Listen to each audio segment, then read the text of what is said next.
ஆனா அன்னைக்கு அம்பானி குடும்பத்தில் நேற்று கல்யாணத்துக்கு முதல் ஆளாக ஓடி சென்றது உதயநிதி ஸ்டாலின்.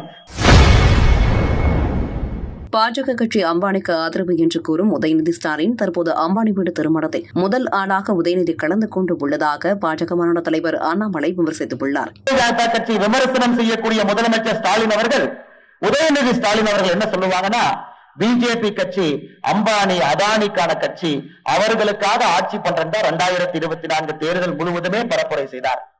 ஆனா அன்னைக்கு அம்பானி குடும்பத்தில் நேற்று கல்யாணத்துக்கு முதல் ஆளாக ஓடி சென்றது உதயநிதி ஸ்டாலின் தனி விமானத்துல. அதுவும் கூட உங்களுக்கு தெரியும், கல்யாணத்துக்கு செல்வது தவறு கிடையாதுங்க. ஆனா உள்ளே ஒன்று வைத்துக் கொண்டு புறம் ஒன்று பேசுவது திராவிட முன்னேற்ற கழகத்தினுடைய கொள்கையாக இத்தனை ஆண்டு காலமாக இருக்கு. அதற்கு நேற்று ஒரு சாட்சி.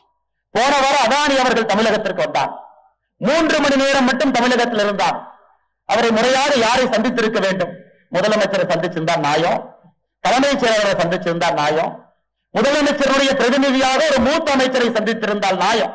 ஆனால் லீலா பேலஸ் ஹோட்டல்ல அவர் சந்தித்தது யார் என்றால், முதலமைச்சருடைய மருமகனாக இருக்கக்கூடிய சபரீசனை சந்தித்து விட்டு திரும்பி சென்றிருக்கின்றார். ஆனால் இந்த கட்சிக்கும் கர்ம வீரர் காமராஜர் ஐயாவுக்கும் செருப்புக்கு கீழே இருக்கிற தூசிக்கு கூட அவங்க இணையா இருக்க மாட்டாங்க ஐயா. ஆனா பேசுவதெல்லாம் இது போன்ற ஒரு பேச்சாக தொடர்ந்து பேசிக் கொண்டிருக்கின்றார். செய்திகளை உள்ளது உள்ளபடி தெரிந்து கொள்ள ரெஃப்ளெக்ட் நியூஸை சப்ஸ்கிரைப் பண்ணுங்க.